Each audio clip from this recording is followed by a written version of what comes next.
the first bite of that lunch, right? Thinking in your head, oh, this is just vegan lunch, it's going to be bland. Yeah. One bite, right? Oh shit. The whole week is going to be food this good. Yeah.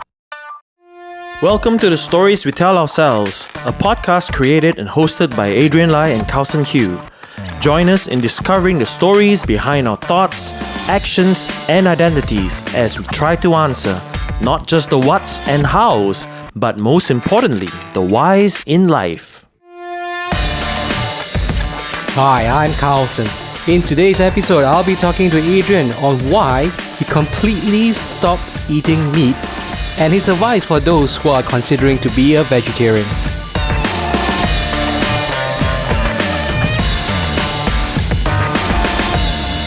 Welcome back to the Stories We Tell Ourselves. Hello. My name is Adrian. I am Carlson here. And today I am on the receiving end. Yep. Welcome to Stories We Tell Ourselves. So let's start off with a conversation we had just now about your picky eating habits. Apparently, that during your primary school days, all you ate was just a bowl of porridge with some soy sauce and a dash of pepper. Yeah, man. And you can like go at it Every day, man. Every day, right? It was every day, man. I recently read an article like a couple of days back about Beyond Meat, right? So you mean the non-meat burger Correct. guys, right? So I just pulled out some of the key points here, which I thought was quite interesting, right? So it says here Beyond Meat, which produces the famous Beyond Burger, right? So Impossible Burger, right? Are they the ones who make Impossible? Oh, that's a different company. That's so there are two companies. Yes, correct. Whoa. So world's first plant-based burger that cooks and satisfies like beef without GMO, soy or gluten. That's what it says lah. Okay. So they also have other products like sausages and sausages, and beefs and so on. So to me, it's actually in Malaysia they call it mock meat lah, right? Or fake meat lah. Yeah. So from what I understand, But that one has kind of a different origin story, like the mock meats, right? Yeah, it's a bit. It's at a time when the technology was not good enough to make it taste like meat, right? So you have to kind of like fill in the blanks with your own. Correct. So I'm quite interested to actually like find out how does it really taste, right? Is it available in Malaysia? No, I'm not very sure, to be fair. I mean, I just read about this. We saw Impossible Burger in Hong Kong, though. Really? Remember? Yeah. Correct, the last cafe, right? Correct. It was like $200 or something, man. I didn't check out the price. Yeah. They asked the guy asked Really? because I was looking at the menu. I was like, oh, Impossible Burger.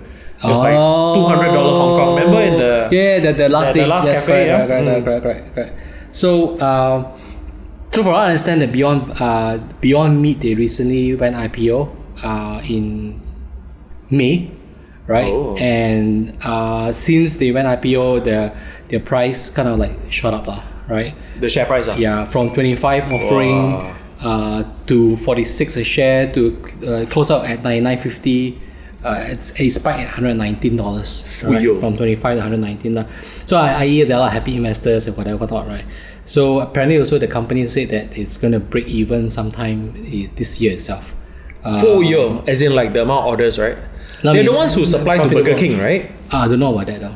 Because I know one of the big chains are trying it out. I know KFC. Apparently I heard about KFC. They're trying out with like they call it VFC, like vegetarian, whatever. Oh, like fake chicken lah, as opposed to fake beef. Yes, wow. Correct. So this whole with you talk about Impossible Burger as well. Is from this company called Impossible Food lah. Right. To me, I just guess that more and more people are just very open to sustainable food lah. Right. So. Oh wait, is that the goal? Sustainable food? No. So today's topic is really about like introducing Adrian Lai as the full-time vegetarian person. So when to be accurate, I'm actually ovo-lacto. Have you heard of that term before? No. So ovo stands for egg, right? Lactose stands for milk lah, milk-based lah. Yeah. So I do consume foods that are egg or milk-based. Okay. Yeah. So it's a one subgenre of vegetarianism. Okay. Actually, in fact, before I even get there, I do have that question actually, right? So, I mean, I always knew you as someone who really didn't. I mean, you eat meat those days, but it was not a very big priority lah. So, like for example, I mean, the famous story that you keep telling me is that when you're younger, you love to go to a chicken rice shop, but you like to eat everything else but the chicken. No, it was a Ramly burger. So I would order a Ramly burger, and then I would eat the bread, and then my sister would eat the patty. Right. Okay. So, so that's Adrian Lai. And chicken rice, I only eat the chicken breast. Only chicken breast and a lot of the cucumbers. Right. No, but I think you told me before you are happy just to eat the rice. Oh yeah. To me, the rice is way more important than the chicken. Yeah. It's the rice with taoyu is actually the meal itself. Okay. So it wasn't a surprise that you told me that you are going full-time vegetarian in last January 2018, and so like now it's about a year and a half right into it. So I think help the audience or listeners to understand a little bit, because I also got confused, right? The difference between like someone who called himself a vegan and a vegetarian, and also all the subgenres which you mentioned, right? So help us to unpack that a bit. Okay. So actually, I'm not an expert on this. I think because there are people who are so-called vegetarian for multiple, like there are many, the reasons for being vegetarian is very diverse. So there are people who are doing it like for religion, or some doing it out of just some kind of spirituality, right? Some people maybe for dietary reasons or health reasons, and then I guess in between like a combo of in between those reasons, Like for me is, I got to a point where I didn't want something else to die for my meals anymore. I see. Yeah. So let me roll back a little bit lah. Like, actually, a couple of years ago, I did become vegetarian for a while. Yep. Right. I mean, it's weird to hear, I guess, right? But a while was how long? Maybe a couple of months, right? So I was trying it out, and actually at that time I was the only one in my family who was vegetarian, right? Right. But being a typical Malaysian Chinese family, right? Food is like the most important thing of all time, of anything in your life, the one thing that you should hold sacred is how you eat, which you already know that is not the case for me, right? Yeah. So I tried to be vegetarian, like it wasn't difficult for me to be vegetarian, but it was difficult for me to be vegetarian with my family, right? So and at that time, we were all much younger then, a lot less health conscious, food being delicious, as in like delicious means like lots of exotic meats and seafood and all that jazz, right? Made it very, very distressful for my family to eat with me, right? So after a while, I kind of caved in. Like I was like, okay, fine, then I'll just join you lah. When you say like difficult for them to because okay, I don't know what it is, right? But whenever you meet someone who's not vegetarian, as a vegetarian, once they find out that you're vegetarian, for some reason there's a switch that goes on in their brain where they go like, hey, you know what? Don't know you can eat this or not, how to eat with you, oh, you mean we cannot eat this anymore? What are the parameters that you live by, right? I remember that the first few times when my parents knew that you were vegetarian and then invited you over, then my parents kept on asking, so what Adrian can eat? Yeah. I guess there's a lot of misunderstanding and a lot of I guess ignorance as well. Okay. Like, to be fair, it's not something that you announce to people, I no longer eat this, from now on, please prepare the food. So anyway, I'm not like that, and I don't want to be like that. Right. And which kind of like segues a little bit into what I mentioned to you earlier about vegans, right? Like vegans are way more strict, right? And there is a saying that, how do you tell if someone is a vegan? And the answer is, you don't tell, you can't, they'll tell you. Right. So that that is, I think, one extreme. I mean, I don't want to use the word extreme because it makes it sound like it's a bad thing, lah. I don't want to give a negative connotation, lah. I think they are definitely very, very strong on their principles of no cruelty to animals. So basically, the whole idea of veganism is that you live by a standard of no cruelty to any form of animal, I guess, right? Like so like what you say, you don't take another life. Yeah. But they go beyond. Like, they even things like they don't buy products that have animal base. Right. So things like eggs and all. Oh no, even leather, or like they don't wear leather shoes. Oh, really? They don't buy things that if they can trace it. So it's just so they have a very narrow kind of bandwidth, like a narrow range of things that they can have in their life, or like they want to have in their life. I wouldn't say it's can. That's the other thing I like to tell people when there's a lot of misconception about when people say, Adrian is vegetarian, so he cannot eat this. Actually, that to me is actually a very wrong way to put it. To me, it's not that I cannot eat it. Right. It's that I don't want to eat it. Right. There is a very big difference to me when you say someone cannot eat something versus someone don't want to eat something. Okay. Because when you say someone cannot eat something, right, you make it implies that there is an external rule or an external force, an external authority, right, that is forcing this person not to do it. Right? It's like, you cannot make a U-turn at a road that doesn't have a U-turn sign, right? Right. It's like when you say cannot, right? So you're saying that it is not your choice. That means if you really want to, you would do it, right? Actually, to me, that is actually not the way. Mm-hmm. Because there are vegetarians who are like that. There are people who are like weekly vegetarians, right? Like on Fridays or like Mondays or something. Yeah, because of their spiritual practice, right? It's not that.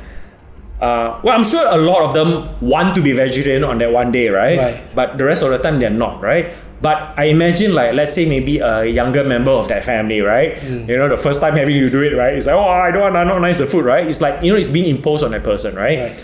As opposed to my version of how I would like to say is that I don't want to eat it. It's very intentional. It's very conscious. As in, like, if a lot of vegans, they do. Yeah, vegans are fully conscious and fully intentional about every aspect of their life. They are what they wear, what they eat. Even what organizations they give their money to. Like they are. It's bigger than just their diet. Right. Or at least that's how I understand it, lah. Okay. I mean, to be fair, it is as far as diets are concerned. There are people who are vegetarians but not vegans. If you only compare them dietary wise, they might look exactly the same. Just don't eat any form of meat, basically, right?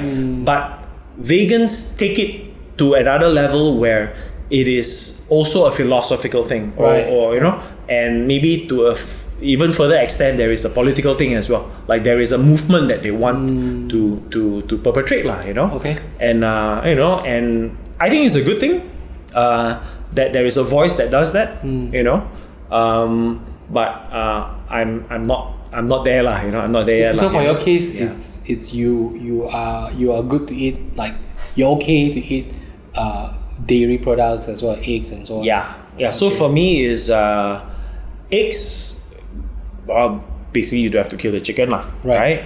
I don't know. At one point that egg, if it's fertilized, actually most of the eggs we consume are not fertilized, not right? Fertilized anyway, so if the egg is fertilized, at some point it becomes alive, right? Anyway, opening up an egg and seeing half a bird inside is not exactly very appetizing to me, lah, right? Yeah, that's true. So to me is it doesn't take your life, right? And then milk, milk based, it's just milking the cow, lah. What other categories are there? I mean, like you were saying that your cousin. That was completely new to me, man. I actually don't. I never. I forgot the word already. But it's a kind of. It has a vegan suffix. So it is some kind of vegan. Yeah. So they are vegan in all aspects except dietary. They also eat shellfish. Right. All right. The justification for it is that shellfish don't feel that much pain. And also it contains the nutrients that is generally missing in a pure vegan diet lah. Right. So I don't know enough about it to comment on it. All I knew was that on the first day, this person that you were mentioning had some shellfish. He didn't feel so good lah, because his body was just not used to it, right? Yes. So but I understand if it's for a nutritional concern, rather than to be full vegan. For example, I think it's getting easier now. Although generally vegan type food is not that easy to get in Malaysia, or at least it's not as advanced as, let's say, California or London or or Australia, right? Where the nutritional range is very big. Like for you, how difficult or how easy is it for you to get food in, at least in it's not difficult at all, because for me, got eggs, tofu, and some kind of milk based like cheese and all that, right? It's a lot of. How would your daily meal kind of look like? I mean, for someone who wants to decide to go like your way. So from someone who moved from eating porridge with tau yu, in my youth, right? What I'm having today is actually, to me, I consider luxurious lah. It's not that big a deal. Like for example, today I made myself an egg sandwich with achar. Right. So I love it, man. That's one of my favorite, also one of my staples, right? The other staple I have is basically Indian banana leaf rice, So it's very easy to be vegetarian if you like Indian food. Pizzas are also generally vegetarian, or at least the very first kind of pizza, the margarita, is purely vegetarian. Or at least ovo-lacto lah, right? It's cheese based lah, there are a lot of pastas. There are a lot of recipes that has been tweaked to be vegetarian. And even like for someone like myself, even if I eat with other non-vegetarians, if we go to a normal restaurant, if we order something that has no meat, even though it's cooked in the same wok, to me that's not a big deal. For me is the social aspect, the friendship or the friendliness, or the relationship aspect of eating is more important lah. So on my own is definitely easier to be vegetarian, but I don't want to make it. I don't want to impose it on other people. So that's actually the lesson I learned from the first time I tried to be vegetarian a few years ago. Was that I was definitely a bit stricter, even though I don't insist on it, but I didn't kind of like explain to them like it's actually okay lah. Most I just have a fried egg on the side and some vegetarian, like some non no belacan, no that one lah. I still eat garlic and onions and all that, because that's another kind of vegetarian. There's the Buddhist, there's a branch of Buddhism that is very strict. They only have like five specific. Would you know why they don't do that? My summarized understanding of it is that these foods invoke a certain kind of excitement in the person.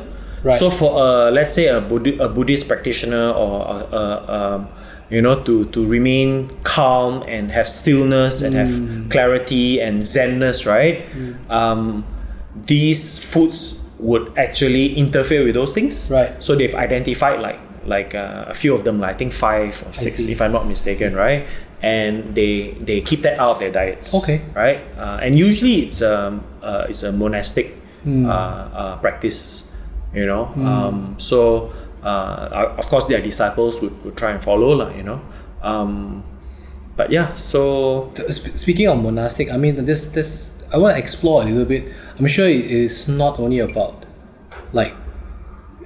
cruelty to animal and so on, but I'm sure I understand that there's some influence from your exposure to the monastic practice, so can you just unpack that a little bit, explain a little bit, I'm sure it has also influenced your decision to go full-time vegetarian as well, right? Yeah, actually the point when I decided in my mind I didn't actually announce to people. Like I eventually just tell people as they come along right? But it began actually at the end of 2017. So I went for a Zen retreat in Thailand. 2017, that was like 2 years ago. Yeah, December. So the end of 2017. Yeah. Oh, my neighbor is yeah, that's alright. building furniture. So in end of 2017, I went for a Zen retreat in north, near Bangkok, in a place called Plum Village. So it's actually a Vietnamese Zen tradition that has a practice center in Thailand. The area is called Pak Chong, near the Khao Yai National Park, just about 3 to 4 hours north of Bangkok city. So I spent about almost 2 weeks there with my cousin, who's also a practitioner of this tradition. He was already vegetarian at that point, but we spent about a week together just hanging out in Bangkok, slowly making our way to the monastery. And I already started just accompanying him being vegetarian. Like to me, it's actually not difficult. Like I'm not a big meat. It's not alien to you, lah. It's not difficult for me. Like I don't miss any meat. Because at that point I was only eating chicken breast, lean pork, and seafood only. Right. So basically, it's just giving up those three things. And I'm not a big fan of all three. So it's not that. Not that difficult lah. So for me, I was just a vegetarian for a week with him. It's just kind of hanging out. And then I was also it's a good chance to like detox and feel good. Because we're gonna go and practice meditation. We're gonna be in the mountains. Good air, good food. I was like looking forward to a week of just zenning out and getting healthy and getting lighter and all that stuff lah, right? Yeah. So that was Bangkok. Then we made our way to the monastery. We got there before everyone else, so it was kind of quiet still. And then one of the monks invited us to their kitchen. We just had lunch, you got some leftover, you come and eat, So we went to the kitchen, and then it looks simple. It was just rice with some kind of seaweed, tofu, some green veggies, just stuff that you are used to seeing. Visually they look very normal, right? So and then what I understood was that they're all vegans there. That means they don't even serve eggs or milk there. Right?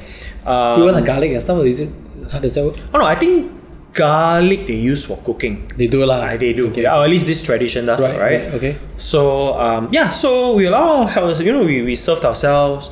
Then the first bite of that lunch, right? Like thinking in your head, this is just vegan lunch. It's going to be, bland and, and like healthy, right? Yeah. One bite, right? I look at my cousin, he looked at me, right? We're like, oh shit. The whole week is gonna be food this good. Yeah. And we're like, can we? Anyway, we just enjoyed that lunch. We're like, wow, damn nice, man. This food is like, I can't believe it's vegan, Not even vegetarian, it's not just vegetarian, it's vegan, So, makan, then we're like, wow, I think that was a fluke lah, Like I think because they cook for themselves lah, the monk in their kitchen, they got their own special, kitchen food lah, right?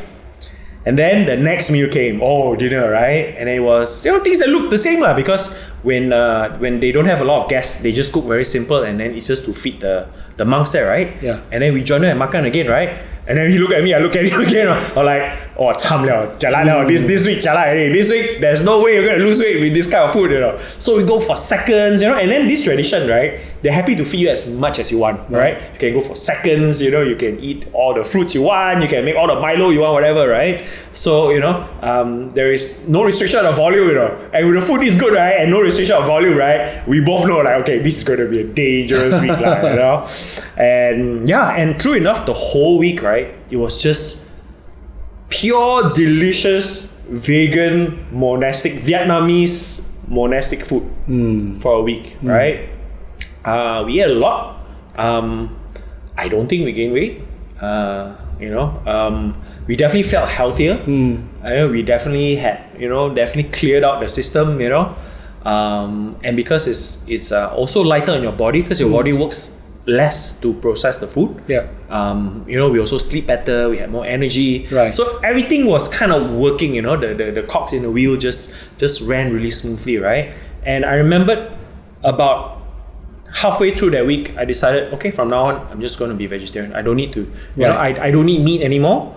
And can you if I can remember find my way, that particular moment where you just decided to just flip the switch and just say, you know what, was it just like... There were many moments, and every moment came at a meal at that retreat, man. It's like, it's like,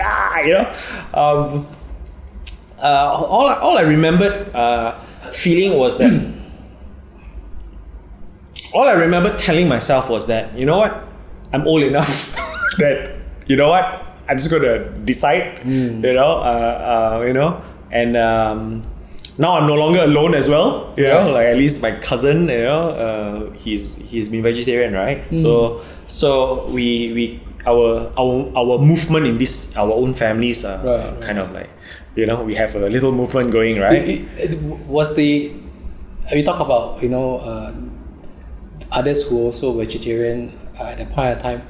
Was it also because of the environment at that point in time that helped you make that decision? You mean at the monastery? Yeah.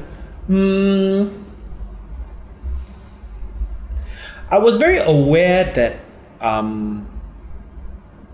if I go back to the real world, right? Go when I leave the monastery, right? When I go back to my life, with my family and all, that there's going to be that resistance that I felt years ago, I knew that was going to happen, right? But I also knew at that point that it was going to be less because we are all older now, right?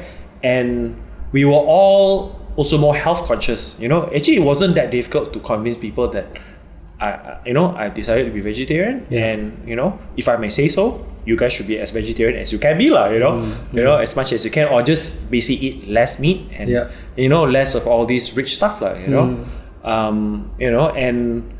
and for me, it wasn't difficult to make the decision for myself because I knew how I felt. I felt so much healthier. I felt so much lighter. I felt so much at peace. Right. And I felt so much more convenient. Do you know how convenient it is to eat vegetarian food? You don't have bones to deal with. You don't have skin to deal with. You don't have all that too much washing to deal with. I'm at a point in my life where I feel like those things matter, they counts, to me is, me as the guy who prefers the chicken nugget over a real chicken, So for me, those things really, really play a role, right? And it wasn't a difficult transition. There was never a point where once I decided to go for it, right? Until now, there was never a point where I go like, oh man, I wish I hadn't done it. I wish I hadn't told everybody. And now, were there like resisted. moments of cravings or whatever after that? The only thing that I miss, I don't crave actually. So I've never kind of like yearned like, oh, I want to have this, I want to have that, right? Yeah. I never had that moment since the end of December 2017, right? But there were a few things that I enjoyed, not just because of its taste like satay. I really like satay kajang. I do miss it, but I don't wish I could have it again. For me, it's always been also a social thing. It's always about going with friends and hanging out and bringing a loaf of bread and then killing the kwa with the bread. It was fun. It was but you still get youthful adventure. You still can eat the satay sauce, right? Yeah, I can. I definitely can eat the satay sauce with bread, right? With bread and cucumber. And if I can, I will ask them to barbecue tofu for me, to dip in the peanut sauce because I love peanut sauce, So that's a saving grace, So for me, it's anywhere that I can find vegetarian satay, I will always order it because I think that's the one that I like the most, we used to do a lot of KFCs, Actually, I don't miss it, I think about it now. I saw so many KFCs. Even in Sabah, I went to so many KFCs. Oh, did you know, right? KFC in Kudasan does not serve coleslaw. Yes, correct. It's true. Yeah. They don't. Not just Kudasan, right? Rana also. Yes, I went to Rana and checked. Also, no, Yes, correct. They serve the salad. No, nothing at all. Nothing. No greens. Oh wow. Okay. I the last time I was there, my Sawa friend was telling me that they don't serve coleslaw, so I thought it was quite cool. But they serve salad. So I was like you mean leafy salads like a Caesar salad? No, like the mengkuang and the beans and everything. No, man. Yeah. Maybe that used to be the case, but even that is off the menu already. Why? Do you? I don't know. Okay. So what did you makan? We didn't lah. I wanted to buy the coleslaw. No, I wanted to buy the coleslaw because Sabahans tell me that the KFC there is very nice. For some reason, the Kundasan KFC is very nice. So if you run out of options, it's a good thing to have lah. Okay. So and then the group decided, let's just try lah. We went there. Everyone ordered their chicken. There was no coleslaw, so there was nothing for me. So did you eat nothing? Nothing. I didn't. I went to the Pasar Ramadan nearby. Oh, okay. So your lari topic a bit, right? No, but talking about that, I mean the places and so on. You like ever since you became a vegetarian, I know that you travel a few places. Which country or which place you found it the most difficult in terms of like to be vegetarian? Yeah, to look for Indonesia, man. Why is that so? Wait, which part of Indonesia? Bandung lah. We went to Bandung. Oh yeah, okay. Yeah. So Bali also, right? You went to Bali also, right? Yeah, I went to Bali, but let me think. So Bandung is the one that pop up. Bali was a lot easier to be vegetarian because there are a lot of these, kind of like foreign yoga people. A lot of wellness, the wellness industry is thriving there. Okay, so it wasn't difficult to actually eat vegetarian in Bali, Okay. But Bandung was a lot more difficult. Really? I didn't know that you. No, I didn't suffer. Like, we still had the tofu and the tempeh and some vegetables. It wasn't difficult, but it wasn't a big range of stuff. I remember in Bandung that place, the epic. Yes. Kehidupan tidak pernah berakhir or something, right? Yeah. That's the name of the Chap Father. Because I remember when we were planning for that trip. I was like, yo, how Adrian? It's like, so after that, I remember, like Googling, like they were vegetarians in vegetarian restaurant in Bandung and so on, and this came out this epic restaurant called Kehidupan yang tidak pernah berakhir. Tidak pernah berakhir. That's the restaurant. That's the whole name, So yeah, actually, it's a really awesome place, man, guys. Even like our friend Eric, who's not vegetarian, he loved that place. So if you're ever in Bandung and you want to have a vegetarian meal, just go to Kehidupan yang tidak pernah berakhir. I think that's something like that lah. You just Google Kehidupan, it will come out lah. Even on TripAdvisor, it's like top 10 places to eat. Among all the meat areas, right? Yeah. So that was the place that I really enjoy eating. But the rest of the place was I kind of have to make do lah. Like you're right. Wherever we went. You had to pick. I remember you had to pick around. Yeah. So the nasi padang was easy lah. I could pick eggs and some vegetables. Oh, didn't know. Okay. So that was difficult, and Japan would be second. So I was also in Japan. Right. To be fair, I spent a lot of time on this island called Shikoku, right? And Shikoku is kind of like the spiritual island of Japan. So there are a lot of temples, a lot of those things, right? So the culture there wasn't that difficult to, there were a lot of really, really good vegetarian food there. Yeah. I really enjoyed it. In fact, when I stayed in one of the temple stays, they were famous for this thing called Shojin Ryori. What's that? That means it basically means monastic food. Okay. Right? And this temple stay was at it was not in Shikoku, but it was just across the street from Shikoku in a place called Koyasan. Okay. So and there are no hotels. You have to stay at the temple. So they operate temples like a hotel. So what you do is you kind of book yourself into a temple and then you stay there, and then they cook you 2 meals a day, breakfast and dinner, and they are both Shojin Ryori dinners. But it's basically Japanese food, but it's vegetarian. So the island itself is easy lah, in a sense. Yeah, the island also was very easy. In general, it wasn't like there was at no point where I had to go to Family Mart and buy a bun lah. That one. Whereas I felt that in Osaka and Tokyo, in the bigger cities, I felt that it was harder. Yeah, I felt it was harder.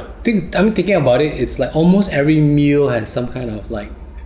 I mean, he had a face before lah. Yeah, it was some kind of pork broth or some kind of seafood broth, right? Yeah.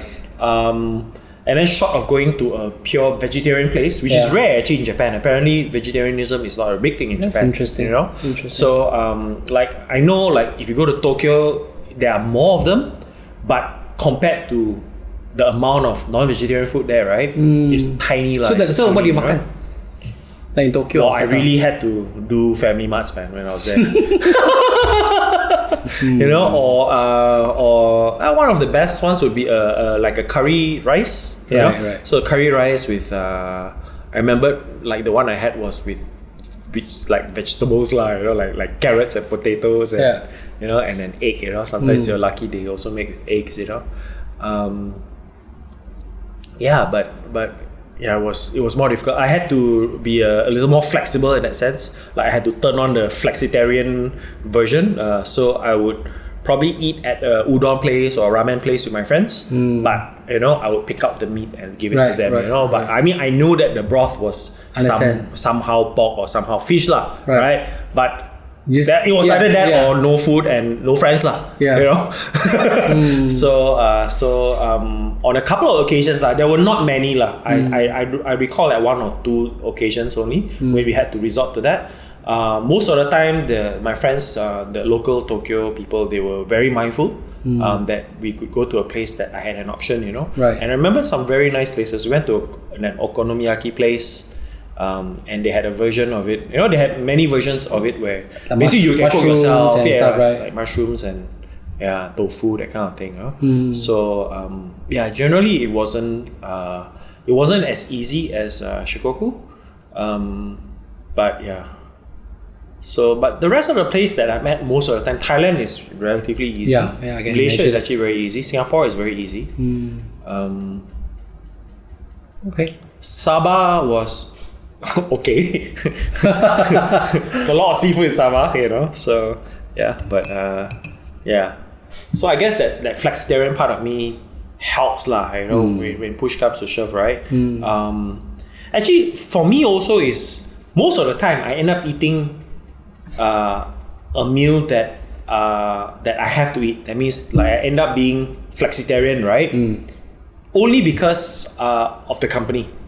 Like if that's the only reason. That's the only reason I would do it. In fact, I would happily skip a meal if I can't find the meal. To me, it's not that big a deal. Like you know, from I've been doing intermittent fasting off and on, right? So for me, it's you know, skipping one meal every few days is not a big thing. You know, at worst, really family mat ban lah. You know, but I never get hungry enough to make the effort. To make the effort, you know.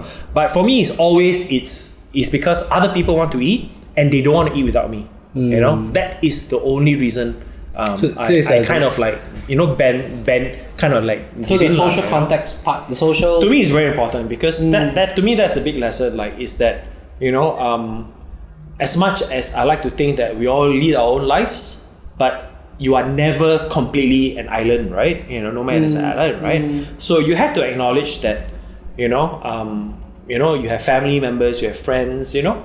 And you know, short of you becoming a hermit in a cave, you know, and cut off the world, right? You know, like to me, that defeats the spirituality part, you know. I mean, yeah. So in this case, like the spirituality part of it, have you met or came across some folks who are vegan and they kind of like, you know, that they insist that everyone, they preach about it, you know. They sit down and they say, you know, you must do this, you must eat this, and then they're very particular about, very religious like in a sense. You know? And very dogmatic about it. Yeah, correct. I've met a few at the monastery. Not because of the monastery, but because they, you know, I mean, they're open to everybody. So, but there will be people who are like that who show up lah. You know, they sign up for the retreat and they're there. So I met a few, mainly Westerners, I have to say.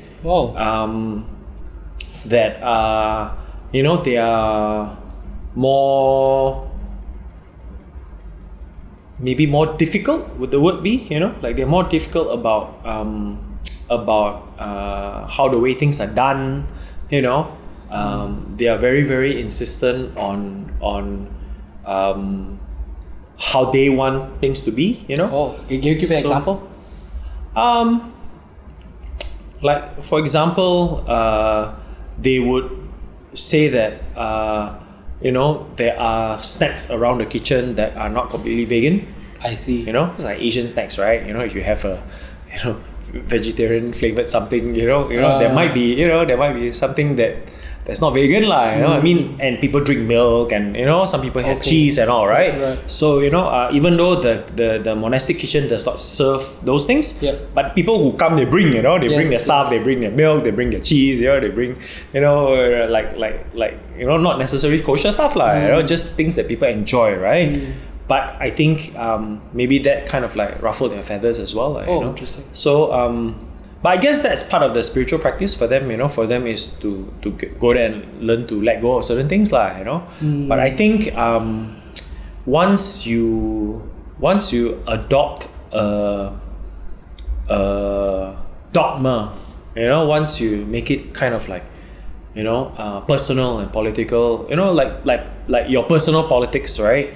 Starts to infringe on the social fabric, I think it becomes unpleasant, and I think there is a time and place for it. I wouldn't say that it is a bad thing. I think there's a time and place for it. But if you're at a place with like 600 people from like 35 cultures, you have to expect things to be, you need some margin for error lah, and if that affects your mood, it's it's unfortunate lah. It's your it's your own challenge, it's it's something that you had to learn to deal with, but generally I don't know if I naturally just not hang out with those people, don't want to be around them. There are not many, to be fair, there, I mean, it's not a common thing.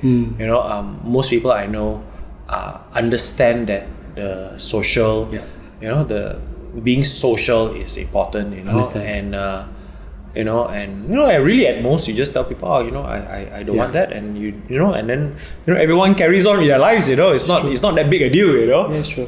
So it's like I said earlier about how people, when people first encountered me as a vegetarian, it was like they're tiptoeing around a landmine like that, how like that, how or hey, let's order something else lah, or let's go somewhere else and eat lah, let's make sure you have something to eat, right? It took me a little while to convince people that it's not that big a deal, and missing a meal once in a while is actually good for you, you don't have to eat 3 square epic meals a day, and I feel that my life now is actually a lot simpler, and I'm a lot happier because of it as well, the fact that I think less about my food, and the fact that I don't have this this reaction to having to think of my next meal, you know what I mean? Like if I miss a meal, like some people when they get hungry, they get hangry, right? There's the hangriness, right? I don't have hangriness, I never really had it actually, but it's even more pronounced now, like to me it's like, if I don't feel like eating, if it's late already, and I know I'm going to be asleep in the next 3 hours, right? I just don't eat lah, and then when if ever I do that, because sometimes I do, like middle of the night, I'm like watching YouTube, like, okay lah, let's have some some nuts, or like like open that packet of twisties or something, right? But then immediately, right, your body goes to work, like you really enjoy it for like 5 minutes, right? But 3 hours later, when you're trying to sleep, right, wow, you feel terrible, it's like bloating, and and then the salt starts messing with your stomach and all that stuff, right? Like I'm still working on it, I'm still trying to be more mindful, even though I'm already more mindful than I was before. But there's still room for improvement. So for someone, let's say, who is considering to be vegetarian, how would you advise this person to go full time? I mean, let's say for someone who wants to be full time vegetarian, someone similar like yourself who has been probably not eating much meat anyway, and I think those people, right, it's okay. It's those people who eat a lot of meat that you should try to be vegetarian. Yeah, I mean, like I think it's very difficult to convince anyone unless they themselves want to be like. Yeah, for sure. I'm sure that's always the first condition. It's more of like someone who is kind of like considering it. And they have a lot of questions in their mind. Like for example, like is it easy or whatever? How would you advise them? I'd say try it. Try it once a week, twice a week. Increase it. Until a point where you realize that you are more vegetarian than you're not. And then you can gauge by then, whether it's difficult or not. Because a lot of it is, because there are a lot of factors that will determine how you fare trying to be vegetarian, right? First of all, do you have, is it convenient or not for you, right? If you are living in a country, or if you're living amongst people or working amongst people that where you don't have that kind of access, right? And then it gets difficult or it gets very boring, right? Then then chances are you will find it difficult, and then if something is too difficult, you will end up not doing it. It's very simple, right? So for me, I think trying it, I think is important, but more importantly, I think is trying it intentionally and mindfully. That means want to do it. Don't force yourself and say, every Monday I must eat vegetarian. Die also. This Monday I cannot eat meat. And then you dread about it for 6 days, right? Leading up to Monday, right? And then when Monday comes, like you kind of like grit your teeth through it, right? And then at the end of the day, like pat yourself on the back and like, okay, 6 more days of this, right? Yeah. I think that is worse. Yes. Because I think what you might be doing is you might actually be reinforcing your muscle to crave, because that's actually what you're doing. First of all, you dread the day that you have to be vegetarian, and then right after the day you're a vegetarian, you are just feeding. You're kind of like revenge eating on the, So you don't want to put yourself in that position. Okay. In fact, for most people, I would say, don't even call it vegetarian. Don't even try to be vegetarian. Right. Just try and cut down stuff that which had are not good for you lah. Which had a face before lah. yeah, the face, right? Shellfish no face, that's right. Okay. Now I know why. Now you know why. Okay. So the idea is that I think is that it's much better for you to be mindful and intentional about your food. Even simple things like maybe just eating in a smaller portion, right? Or instead of like 2 meats and 1 vegetables, then 2 vegetables and 1 meat, right? Like even that, I think, is already much better, because I think, like for me, is since I became vegetarian, or at least for the few years even leading up to it, right? There is a global kind of awareness of vegetarianism, but not just vegetarianism on its own, but in relation to the ecological effects of the meat industry, right? People are just getting more educated about it, right? And then that's how you lead to companies like Impossible Foods and Beyond Meat, right? Is that there is enough of awareness around the world, right? To say that this whole meat industry thing, right? It's not just cruel, but it's also bad for the environment. It's a very bad use of resource. How much water you need to produce this much meat versus this much vegetables, and then there's also the health industry where the pharmaceuticals are just pumping you with drugs, to keep up your unhealthy habits, right? Like it's a much bigger picture than us, and I'm not saying that becoming a vegetarian would mean that you change the world, right? But it just means that you decide to join a side of the fight lah, and not at a sacrifice. That means if you have to sacrifice something significant for you to be part of it, right? Then I would say it's probably not sustainable. Like I think it's more important for you, if you want to do something like this, right, or to become vegetarian or to become less meat eating, right, is to make sure that you find a space that is sustainable for you, right? In terms of frequency, in terms of access, in terms of cost, because it actually costs a little bit more to be vegetarian, right? Because there's just less of them around, right? So if you want to be really, if you want to have good, healthy vegetarian food, generally it will cost a bit more, How about, like, for example, families, right? I mean, like, let's say if the husband decides to be the vegetarian or the wife decides to be vegetarian, but the rest are not ready. What's your advice on that? I actually don't know of a family that is like that. Like, I mean, even okay, let's put it this way. If you talk about my family, right? Yeah. You know, not that not that it's between me and a wife and kids, right? Yeah, but it's between me, my parents, and my sister, or Yeah. you know, with my cousin, extended family, right?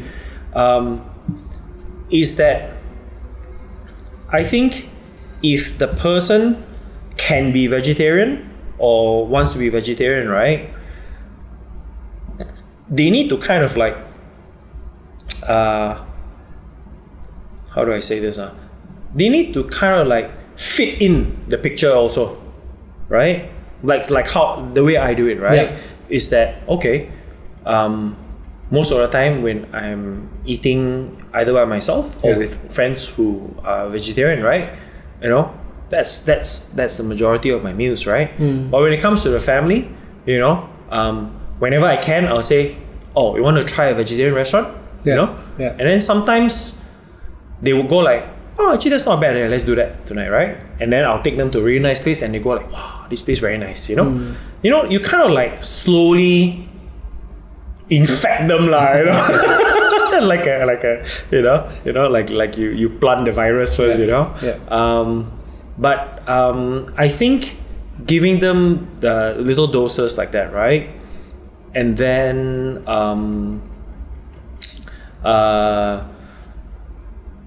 I think removing the whole mystery and the ignorance, right, on their part, right? Just to remove it slowly to the point that you know, they don't see.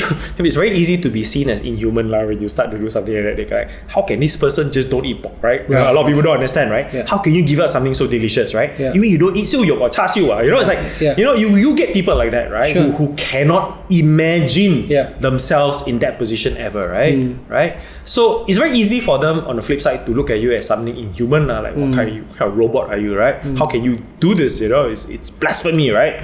But once they experience it with you, right, in a soft introduction way, right? Then you'll realize that, oh, actually, you know, I do feel good, you know, you know, oh, I don't feel as bloated after my meal, or I don't get the food coma, which we normally get, right? Malaysians get a lot of food coma because we have these giant, you know, crazy meals, right? You know, so once they start to see that there are benefits outside of the idea, right? That, you know, they feel good. So it helps them to change the perspective. It gives them a new paradigm shift. For sure, right? for sure. Yeah. For sure. Okay. You know, and I think to me, I would, you know, kind of like that, like do it like that, like go slow lah, you know.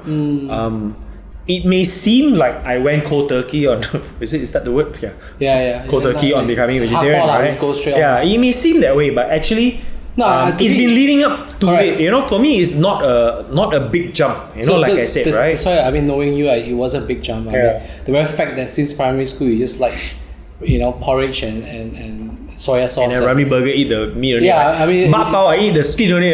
Can you imagine that? Can you imagine how much my sister loves me? You know, all those years, right, of giving her the best parts of the meal. You know. So to me, it wasn't surprising. I guess for some who well, we don't know of, like, for example, like our friend Eric, you know, who was it surprised me as well. When he enjoyed kehidupan, is it? Yeah, no, I mean that he said that this year he wanted to be more. He wanted to eat meat less, that's right. you know, so on. So I'm sure there are many who are also kind of like considering, or like if you want to become a full-time vegetarian, right? Like what does it take, that kind of thing. I understand that concern because, like, you know, like I mean, certainly I'm not the best example of making a transition because for me it's been years in the making, right? But that said, I'm also starting to see the clear change in my family. You know, I mean, apart from just all of us aging and just being more health conscious, right? But also the appreciation for vegetarian cuisine, you know, is just increased, right? You know, the options are definitely better now. You know, the social acceptance of it is also much higher now. Like, it's no longer a thing where you go like, oh, I'm vegetarian, oh wow, you are Buddhist, or you are or you are like that, previously it was very much that way. It's a dogmatic thing again, right? It's like someone who does it cannot eat meat, right? The idea of cannot, the idea that someone else tells you you cannot do something, right? It used to be that way, right? And I hate that when people say, oh, this one you cannot eat one, you know? It's like, I can if I want, but I don't want. You have to get it right, you know? To me, that is the part I would be very nutsy about. Like, I will always make it clear. I said, you know what? It is not that I cannot, it's that I don't want. There is a big difference, you know? And I think, for me, that's where I stand on it, you know? For me, it is the intentional part, you know, the part that I have to insist that, you know, a misunderstanding on saying, oh, you know, he cannot do this, he cannot do that, right? No, we all can do what we want, you know, but we also can be intentional about what we do, you know, and I think that is very important to be aware of, and I think that's very important muscle to exercise in your life, right? You know, in every aspect of your life, you know, I don't think it's just your diet, you know, or just your work, or just your relationships, you know, like every aspect, right? Being intentional, you know, being mindful, being aware of what you're doing, knowing why you're doing it, you know, not just doing it blindly, you know. And I think that part is the part that, to me, people don't get. It's not the part that you don't eat meat that people don't get. You know? It's the part that you don't want to eat meat. That's what they don't get. That's what they don't understand. Right? You know, so if there's a message for me, it will be work on that lah. You know? And then whether you become vegetarian or you become vegan or you don't, you know, or you just, you know, use less plastic, alright, or don't drive a car, don't fly, whatever, you know, at some point, you know, just understand why you are doing it or not doing something, you know. And I think that makes a much healthier society than just doing something because someone says you cannot, you know. Okay. So, before we end today's session, throughout this almost an hour, were there any new aha moments for you, any new insights, any lessons that you got from just today's session? I actually thought I never thought about sharing the story of you know, becoming vegetarian with the intention to enlighten someone else. Like I never kind of see its importance until you ask me that question, right? Like, what would you say to someone who's thinking about it, or you know, or someone who's in a family and you know, one person wants to be and one person doesn't, right? Like I realize that it's such a source of conflict in a sense, right? Maybe not big conflicts, but you know, stress lah nonetheless, right? Because I know I went through this myself, right, with my family, right? But the importance of getting the reason out there, you know, like I never told people that, oh, I'm going to be vegetarian from now onwards, you know, like I just tell them, you know, I'm no longer eat meat, right? And they go like, hey, hang on, you're vegetarian now? I say, I don't eat. You know, I said, why? You know, is it for religion? The first question is, is it because of religion? You know, I said, yeah, well, it's partly. It's not just the only reason, right? Like for me, is I just don't want something else to die for me, lah. You know, and as much as I can, I just wait. Okay. So as much as I can, so to be able to share this story to help someone else in the situation, right, or in the dilemma or in the crossroad, right, was not something that I ever I thought of doing, because I didn't want to be a spokesperson for vegetarians. Understand. Like I actually, most of the time I'm actually just too shy to tell people I'm vegetarian, you know, because there's so much explanation to do, so much educating to do, you know, and then there's always that risk of the button getting pushed and then me giving a rant about, you know, being intentional and it's not that you cannot, it's that you don't want, you know, like I don't always have the energy to you know, to speak that way lah, you know. So, but you know, I guess you know, maybe with this conversation going up, you know, it's something that people can take away from, you know, hopefully, that if you find a sustainable way to do it, and if your intentions are right or the timing is right, the conditions are right for you, I don't think it's difficult. It's not it's like for me, the conditions are right, you know, and it's something that I was intentionally putting in place over the years also. Then when the time comes, it's a transition. It's not a change, you know. Okay. Like, you know, I don't consider it change. I just think it's a, natural progression of things, you know. Yeah. All right. We've come to the end of this session of the stories we tell ourselves. Thanks for sharing the insight. I thought it was very interesting. I think for those who are considering to go full-time vegetarian, or at least to try vegetarian, I think what Adrian was saying is it's not about being vegetarian, it's just being intentional about that decision that you make. So if you like this kind of content that we're delivering to you, just subscribe to our podcasts. We are also on all the major podcasts, as well as on YouTube as well. Just subscribe and